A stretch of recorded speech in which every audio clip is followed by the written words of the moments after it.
So lastly, yung pag-withdraw po natin. So yung mga coins na nakuha natin ay dito po yan natin mag-withdraw. So click po natin itong PayPal.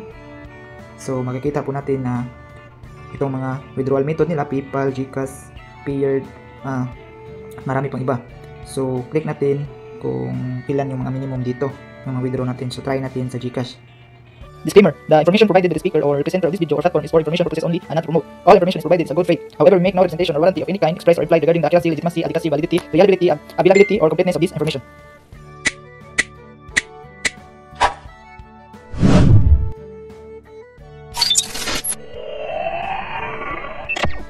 Hello guys, welcome back again to our channel. For today's video ay meron na naman akong na-discover na isang free earning application na pwede natin pagkakitaan through PayPal or GCash.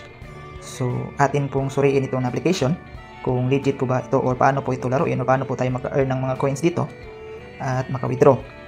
So, una-unang guys ay kung wala pa kayo nito na application, maaaring yung puntahan sa comment section, description, or direct sa Play Store at i-download niyo doon. Search ninyo lang kung mag-direct kayo sa Play Store ay Pitmaker. So, itong application ay bago lang. So, kung puntahan po natin dito, so naka-download pa lang ay 500 plus. Tapos, yung about this game, so makikita po natin dito na na-release on August 9, 2024. So, bago pa lang ito na application, ngayon lang naman. So, balik tayo sa application. So, dito, kapag maka-install na kayo dito, ay direct po kayo dito sa invitation para maka-login kayo sa inyong account, Gmail or Facebook. So, para ma-active ang inyong account, so kailangan po tapusin natin itong spin 6 times dito. 5 times na ako naka-spin, so isa na lang yung kulang. So, hindi ko tinapos para makita po natin kung anong gawin natin dito para ma-activate. So, pindutin natin itong go. So, dito, pindutin lang natin ito. Ayan. So, nagsimula na po siya mag-spin. So, dito, nakatanggap po tayo ng 10 coins. Okay, naging 6 times na po siya. So, balik tayo kung activate na ba. So, pindutin po natin itong invitation. Pagkatapos ay pindutin po natin itong wait now. So dito makikita natin na yung mga benefits na makukuha natin through invites. So dito, invitation record. So wala pa tayong invites.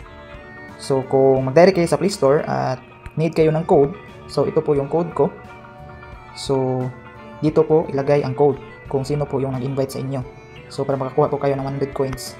So then X. So dito naman, paano po tayo maglaro?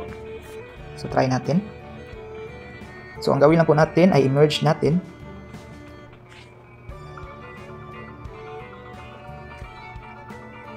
So very easy lang po ito laruin. So ayan, naging level 3 na po tayo. So para ma-times 2 po itong 80 at saka itong diamond. So pindutin po natin ito.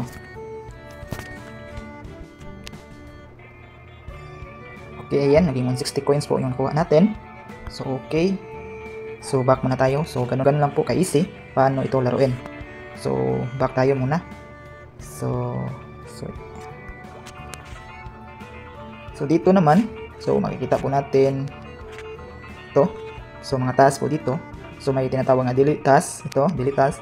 So, itong achievement po ito, mga achievement na makukuha natin. So, sa delete task, meron tayong makukuha ng mga coins dito kapag ating i-complete itong task. So dito naman sa achievement, so madami din tayong makukuha dito kapag meron po tayong sipag at tiyaga na maglaro. So then back. So dito sa shop, tingnan natin kung ano to. So dito, so kung manood tayo ng mga ads, makakuha tayo ng mga coins. So marami pang iba. So dito mga pet, kung anong gagamitin natin na background. So back. So dito naman, so makakuha tayo ng chest kung once i-open po natin ito. So ano kaya ang makukuha natin? Try natin i-open. Ayan, yung nakuha natin sa chest ay 12 coins. So okay. So X. So dito naman yung kanina, yung spin. So kapag mag-spin po tayo, so makakuha po tayo dito ng mga coins. So back. So lastly, yung pag-withdraw po natin. So yung mga coins na nakuha natin ay dito po yan natin mag-withdraw. So click po natin itong PayPal. So makikita po natin na itong mga withdrawal method nila, PayPal, GCash, Payeer, marami pang iba. So click natin kung ilan yung mga minimum dito, yung mga withdraw natin. So try natin sa GCash. So dito ay kapag makakuha po tayo dito ng 5,000 points ay ang equivalent po niya ay 15 pesos. So dahil konti pa lang, so i-update ko lang po kayo kung maka-withdraw na tayo dito para patunay na kung legit po ba ito na application. So kapag makaabot na kayo ng 5,000, so i-enter lang yung number dito at saka yung name, yung GCash name ninyo. So yung maximum pala dito ay 500. So i-update ko lang po kayo sa next mga video kung legit po ba ito na application. So yun lang po, God bless. Visit us my YouTube channel, Juni Agatano, and click subscribe and notification bell to keep you updated on my videos. The videos I upload about personal blog and finance. Thank you so much and God bless.